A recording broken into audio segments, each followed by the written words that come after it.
to Truth and Christ for You, where we're always researching ancient discoveries that affirms the Christian faith and demonstrate that the Bible is not a mere fairy tale, but a historical record of real events. One of the most groundbreaking discoveries in recent history is Megiddo, the Mosaic. It's being hailed as the greatest discovery since the Dead Sea Scroll and provides physical evidence that early Christians believed Jesus was God. So let's do a deep dive of the history of Megiddo first to have a full grasp and understanding the historical background, and then we'll fast forward to 2025. Enjoy the video. Valley, in the ancient land once known as Canaan, are the ruins of one of the world's most famous archaeological sites. Known as Tel Megiddo, or simply Megiddo, today it lies within the confines of the modern state of Israel, though in the past it had been part of the many kingdoms and empires that once ruled over this region from the earliest days of the Bronze Age until the end of the Iron Age a few millennia later. Archaeologists have been fascinated with Tel Megiddo since it was first excavated in 1903. In fact, the site is still being excavated. Part of its value to archaeologists is due to its historical significance. Tel Megiddo was inhabited for over 5,000 years and has witnessed at least 20 different strata, or layers, of occupation. Excavations at Megiddo have unearthed numerous artifacts, as well as the remains of palaces, temples, city gates, defensive walls, and much more. All of these have helped to give us some insight into the daily life, culture, and technology of the ancient peoples who once called this area home. But outside of the world of archaeology, the significance of Megiddo is much different, and to some, terrifying.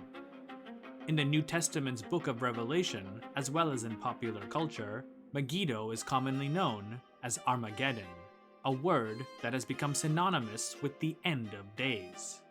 Chapter 16, verse 16 of the New Testament's book of Revelation states, "Then they gathered the kings together to the place that in Hebrew is called Armageddon."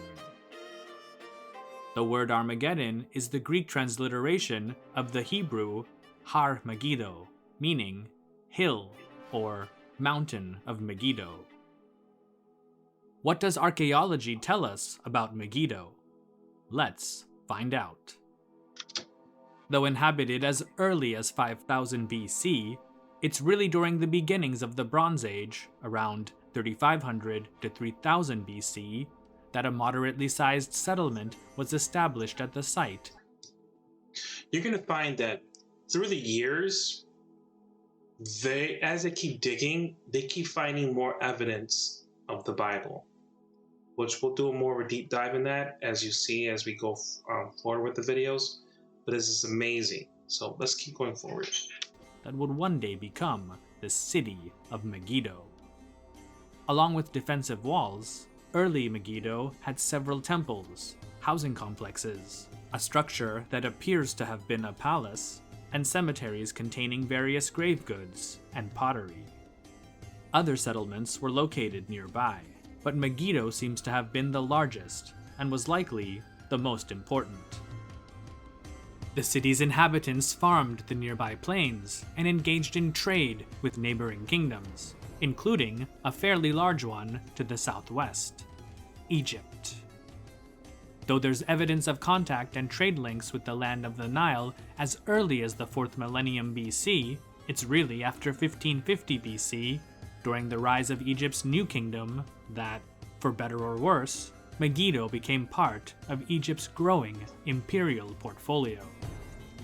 During the reign of the Egyptian pharaoh Ahmose I, Egypt embarked on a campaign to conquer and rule over the city-states of Canaan, including Megiddo. By 1500 BC, most scholars agree that Megiddo was firmly within Egypt's growing empire. Egypt, though, was not the only superpower in the Eastern Mediterranean region. To the country's northeast was the Kingdom of the Mitanni, whose rulers also vied for influence in Canaan. Many discontented Canaanite kings and client states were given military aid by the Mitanni kings, with the expectation that they would revolt against their Egyptian overlords, which many of them did shortly after 1460 BC. In 1457 BC, the relatively young Pharaoh Thutmose III marched with a large army of perhaps up to 20,000 men to take on a Canaanite force of roughly the same size that had gathered at what was by then the heavily fortified city of Megiddo. Isn't that amazing that there's still war going on in Israel today? I mean, this has been going on for like centuries. It's just crazy. Thutmose and his troops reached the city and were victorious in the opening battle, during which many Canaanite soldiers fled to safety behind Megiddo's seemingly impenetrable defensive walls. After a 7-month siege, Megiddo's leaders capitulated and surrendered the city to Thutmose. The pharaoh spared its population, but Egyptian troops were garrisoned permanently outside of the city. However, the mountainous terrain, as well as the decentralized nature of Canaan, at times made the area very difficult to manage, and around 1430 BC, several revolts broke out in and around the Jezreel Valley. The Egyptian garrison at Megiddo was not enough to quell the rebellion, and so Thutmose III's son and successor, Amenhotep II, had to personally come with the main Egyptian army to put it down. In a letter from Amenhotep II to Tal-Wishar, the prince of Tanakh, a city just 8 kilometers south of Megiddo, the pharaoh ordered his vassal to do the following. To Tal-Wishar, thus speaks Amenhotep. May the storm god guard your life. Send your brothers with their chariots, and send your quota of horses, and the tribute, and all the Ashiru troops who are with you. Send them tomorrow to Megiddo. If Amenhotep II's later inscriptions are to be taken at face value, then the rebellions throughout the Jezreel Valley and other parts of Canaan were crushed without much difficulty. Megiddo is also mentioned in several of the Amarna letters in which the city's Egyptian-appointed ruler, Biridia, requested aid from Pharaoh Akhenaten to ward off Leayu, the ambitious ruler of Shechem, who according to the letter had set his face to take Megiddo. Excavations at Megiddo indicate that the city's inhabitants were quite prosperous throughout the Late Bronze Age. Findings from layers, or strata 9 through 7a, which roughly date to this period, include a broad, paved roadway, several palaces, relatively spacious houses, and all types of luxury items and artwork, including imported objects made from gold and ivory. It's also clear from the pottery found at these levels that Megiddo had extensive trade contacts with Mycenaean Greece, Cyprus, parts of Anatolia, and Mesopotamia. It's amazing. The more you dig, the more you learn, right? Looks like it was like the Silk Road of Egypt, and as well as other tribes that were there in the area. It's just wonderful how they can just find these findings and kind of piece everything together. Like many other cities of the Eastern Mediterranean, Megiddo was largely destroyed during the events of the Late Bronze Age collapse, roughly between 1200 to 1150 BC. This, though, was the first of many sackings to come. Archaeologists believe that there may have been several successive waves of destruction, including one during the reign of King Shoshenq I, who was the founder of Egypt's 22nd dynasty and took the city during his reign between 945 to 924 BC. Despite such destruction, Megiddo's location at the nexus of East and West was too important to simply be abandoned, and the city rapidly came back to life in the centuries that followed. This includes the period ascribed to the Kingdom of Israel, whose kings ruled over Megiddo and seem to have invested heavily in the city by rebuilding much of it and transforming it into a prosperous administrative center. However, the city was captured and occupied by Aramaeans from roughly 845 to 815 BC, and though it went back to the Kingdom of Israel afterward, Megiddo was ultimately taken by the Assyrian king Tiglath-Pileser III, who in 732 BC made it the capital of the Assyrian province of Megiddo. The archaeological record from this time suggests that Megiddo was a well-planned city with spacious residential quarters and large public buildings. Though not all scholars agree, many believe that Megiddo's drastic decline began in 609 BC, when the Egyptian king, Necho II, fought against Josiah, king of Judah, on the plains just outside the city.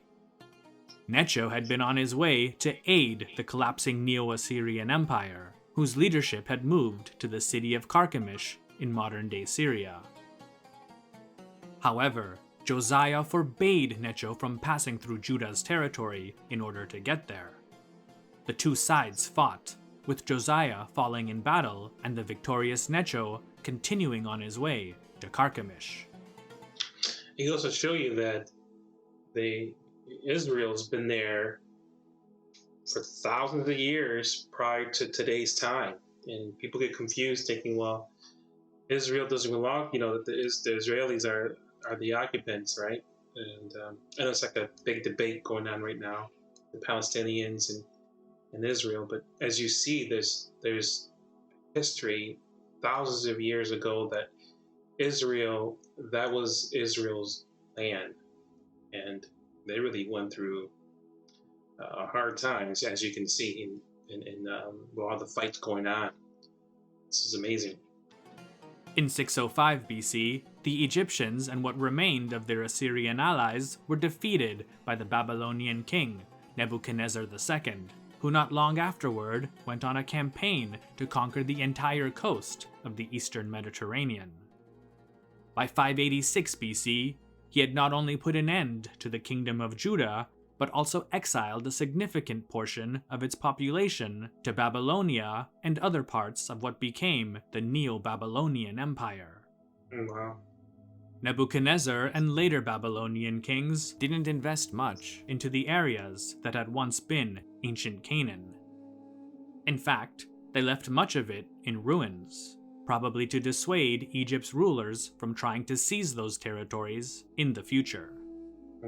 Megiddo's population rapidly declined, and perhaps a century later, during the reign of the Achaemenid kings of Persia, the once important city was completely abandoned. Wow. So, I hope that you learned a bit about the history and significance of the site of Tel Megiddo. Fast forward now you know the history. So it's 2016. I'm going to share this video with you about what they found as they kept digging. Israel, they say that you can't turn over a rock without finding some kind of a treasure. But wait till you hear about this. Archaeologists have just discovered some incredible ancient artwork in the Galilee, and it depicts scenes from the Bible. Archaeologists working together from the Israeli Antiquities Authority and the University of North Carolina have just uncovered some new brilliant mosaic floors at a 5th century synagogue.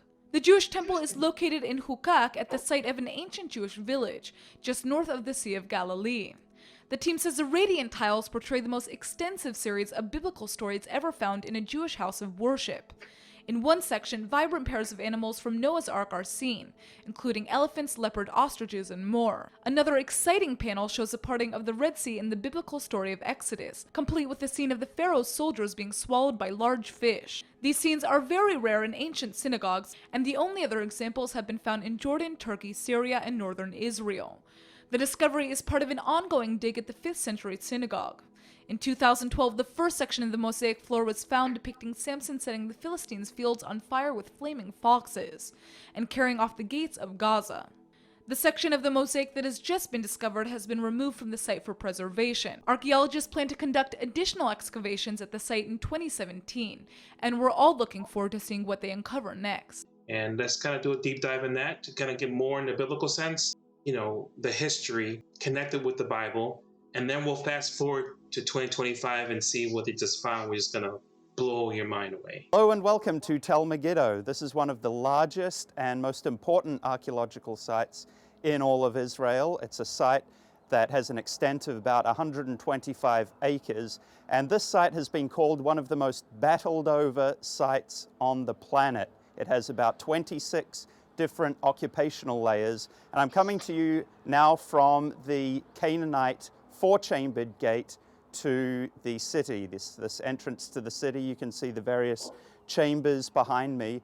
Now, the Bible mentions Megiddo approximately a dozen times throughout the Hebrew Bible, and it's also one of the rare Old Testament sites mentioned in the New Testament. It's referenced as Armageddon in the book of Revelation. Now, Armageddon is a Greek version of the Hebrew name Har Megiddo, meaning Mount of Megiddo.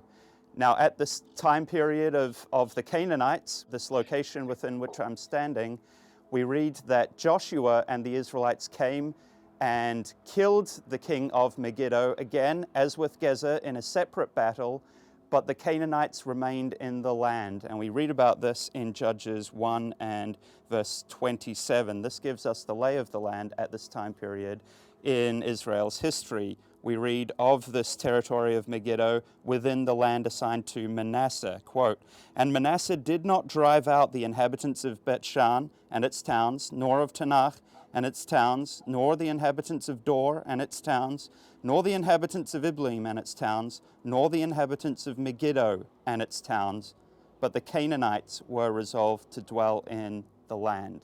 So as we covered with Gezer, there was a similar situation, it appears, where if we look at the Amarna letters and associate the Habiru, which they talk about conquering the land, there seems to be a similar situation here at Megiddo, that there was some internal strife within the city and that there was a revolt against the king, and the Canaanites, perhaps because of revolting against a king who perhaps was against the Habiru leader, they were allowed to remain in the land. But of course, this was against what God had planned and God's intention for the Canaanites of the area to be driven out. I'm standing now within the Israelite gate to Tel Megiddo. It's a little bit further in from the outer Middle Bronze period Canaanite city gate. Now, this fascinating gate structure is what is known as an Israelite gate or six-chambered gate or Solomonic gate. Now, this site was excavated in the 1960s by Professor Yigal Yadin, and he noticed this layout, this peculiar six-chambered layout to this gatehouse, and he noticed it was much the same as what he excavated in Tel Gezer and in Tel Chatzor. And this is quite interesting when we compare it to the biblical account, because the Bible says that Solomon built these three specific cities, and it actually also adds in Jerusalem. And more recently, a very similar gatehouse has been discovered by Dr. Eilat Mazar in Jerusalem. Now, we read of this in 1 Kings 9, verse 15, quote, "And this is the account of the levy which King Solomon raised to build the house of the Eternal and his own house, and Millo, and the wall of Jerusalem, and Chatzor, and Megiddo, and Gezer." And what do we find at all these four sites? Usually they're talked about as three sites, but as I just mentioned, we can add in Jerusalem now. We find these chambered gatehouses, not only that match each other in style, but also dimension. Wow, that's amazing.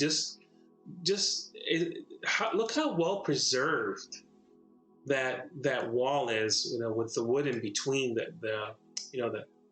and that stone's gonna be super heavy too. I mean, it's just beautifully. Whoever dug that up, I mean, it's like time stood still. It's just amazing. Various architects have come through over the decades and measured these gatehouses and compared them to one another, and they line up just incredibly well, even to the nearest centimeters in some aspects, comparing the various chamber sizes, the width of the walkways, the length and depth of these gatehouses. It's an incredible match. And not only that, the pottery, the remains at these gatehouses allow them to be dated to the 10th century BCE, which is the very time that King Solomon was on the scene. Now, what this points to is a strong, centralized authority based in the land that can exert this sort of a blueprint over all of these cities throughout the land of Israel, from right up north in Hatzor, further on south to here in Megiddo, and then right down south to Gezer and Jerusalem. So evidently there was some kind of administration that exerted this control over this wide area, and that's what we see with these gatehouses. Now, another very interesting thing about them are these wooden boards that separate the courses of stones. Now, this fits with another biblical account which talks about Solomon, together with the help of King Hiram of Tyre, building in this same method. Now, it doesn't talk about them building gatehouses in this method. It talks about them working on the temple of Jerusalem in this method. We see precedent for it, a series of rows of stones built on top of one another, then separated by this wooden section, and then another series of stones built over the top. All right, we're going to go further into the city now and check out some of the other areas of this incredible site. I'm coming to you now from a part of the city known as the Northern Stables, on the upper part of the city. Now, Tel Megiddo was one of the chief chariot cities of Israel, and it's believed in the upper part of the city that about 150 horses could be kept here in the city. And obviously the Bible talks in many places about King Solomon owning and dealing in horses, and we also see that that's the case a century forward in Israel's history. We see that during the time period of Ahab especially. Now, this isn't only from the biblical account that we read of this, but from the Assyrian accounts. There is a victory stela called the Kirk Monolith, which is found in the British Museum, and it talks about a battle that King Shalmaneser III fought against King Ahab during the latter part of Ahab's reign. Now, on this stela, it talks about Ahab fielding 2,000 chariots for a battle. Now, normally in minimalist circles, the Israelite kingdom is diminished, or the biblical account is described as going over the top in its descriptions of Israel's power. But here in this victory stela, we read about 2,000 chariots, far more than any of the other forces that were also joined to the battle. So many have taken this Kirk Monolith stela to be an over-exaggeration, shall we say. But if we take it at face value and the biblical account at face value, we see that ancient Israel, particularly here in the Northern Kingdom, was a powerful force that fielded thousands of chariots. The Bible describes thousands and thousands of horsemen, thousands of chariots, and we read about that in Assyrian accounts as well. So why should we doubt both angles of this story? Now, these stables are believed to date to the same time period, in fact, as King Ahab, the 9th century BCE. So that fits well with the biblical account. It fits well with the Assyrian accounts of the type of military force, the type of cavalry that was being used by the Israelites. And actually, horses and chariots are mentioned quite a lot in the biblical account. Now, in the book of Deuteronomy, chapter 17, it warns the kings not to accumulate vast quantities of horses to themselves, because it will lead to the king trusting more in their forces rather than in God. But we see this happening during the reign of King Solomon and King Ahab, 1st and 2nd Kings, that this was a wicked king likewise throughout much of his reign. And so we see during the reigns of these kings them accumulating horses, cavalry, chariots to themselves. And we find evidence of just that here at Tel Megiddo, one of the chief chariot cities of Israel during the 9th century BCE. That's pretty cool. Behind me are the very foundational remains of a palatial structure that Yigal Yadin believed was the palace at the site of King Solomon. Now, in that respect, it may be similar to the palace so-called found in Tel Gezer, near the gatehouse that dates to the 10th century BCE. Now, there's some debate, as with many things in archaeology, about the dating of this palatial compound, whether it dates to the 10th century, to the time of King Solomon, or perhaps a century later to the time of King Ahab. But what we see here are just the very foundational remains of a grand and massive structure, and then just behind that are the colonnaded stables that we just discussed a moment earlier.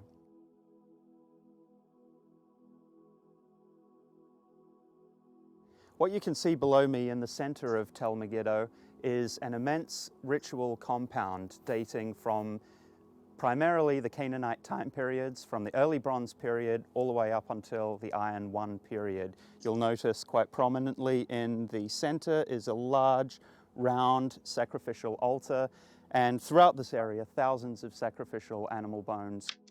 Look at that. A sacrificial altar for animals in the past. And the Bible talked about that, how they used to sacrifice animals. It's amazing just to see that, that this stuff actually happened. Were discovered. Before me here, you see the remains of a massive grain silo that was discovered here at Tel Megiddo. Now, this dates to the 8th century BCE, or the time of the reign of King Jeroboam II. Jeroboam II was one of the powerful kings that ruled the northern kingdom of Israel during the early to mid 8th century BCE. And something fascinating about this king discovered at this site was a seal impression. Now, not within the silo, but elsewhere on the site was a seal impression that says, Lishima Eved Yerovam, belonging to Shema, the servant of Jeroboam. We have this biblical record of King Jeroboam II, and with the seal discovered in the early 1900s here at Tel Megiddo, we have archaeological evidence for this king as well. And as I said, you can see this grain silo, which was built during this time period, and you'll note the steps that wind down descending into the silo. I'm standing now on the southern end of the city within a smaller gateway that leads into this palace area behind me. Now, this is one of the less restored areas of the site, obviously, so it's harder to tell what is behind me, but this is a series of rooms within a large ashlar courtyard area, and this is believed to be a palace area dating to, again, there's some debate about it, perhaps the time of King Solomon in the 10th century BCE, or again, perhaps a century later, dating to the time of King Ahab in the 9th century.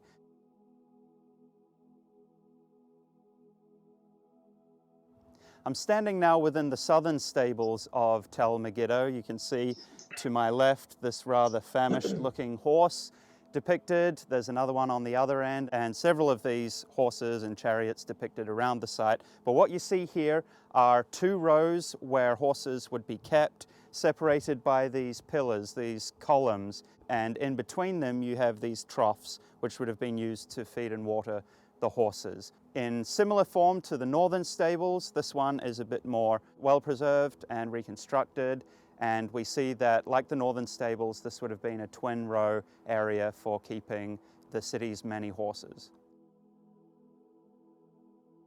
I'm now standing at the entrance to a water tunnel system that was carved either during the 10th century or 9th century BCE, either the time of King Solomon or King Ahab. Now, there is a spring located near Tel Megiddo, but just outside and down from the fortifications. Now, naturally, that is going to be risky during a siege environment.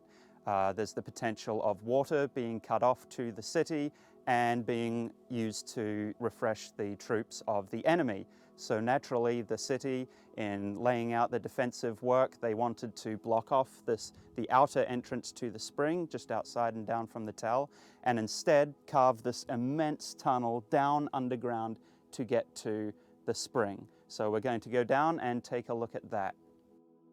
Wow. Here at the access point to the spring, we are now down and outside the city fortifications, and we can actually leave the city through this original access point to the spring. For those folks that don't believe that Jesus Christ was God, it's going to show you this documented, okay? It goes back thousands of years. They knew Jesus was God. Anyways, let's go ahead. Let's just dive right in.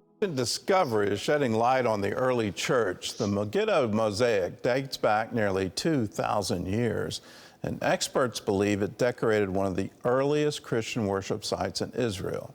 Well, CBN News Washington correspondent Michelle London takes us to the Museum of the Bible to show us this foundation from the early church. Here in the nation's capital, we're already seeing evidence of how this beautifully preserved 1,800-year-old Megiddo Mosaic is bringing the start of Christianity back to life. Since its recent premiere here at the Museum of the Bible, curators say it's already drawn in thousands of visitors from all over the world. How we now have rediscovered it and can witness Christianity so far back. Behind each of these original artifacts lies a powerful story reaching across generations.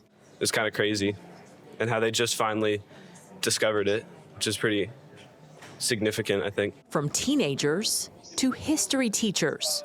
This exhibit, for sure, has been my favorite part. We saw an eagerness to learn. What we teach and something that is an artifact, something that is real, and something that most importantly is interesting, is really profound for students. When I heard about this mosaic and read the story behind it, I got the same kind of chills and the same kind of goosebumps. Historians like the Museum of the Bible Scholars Initiative director, Dr. Bobby Duke, described the Megiddo Mosaic as the greatest discovery in Israel since the Dead Sea Scrolls.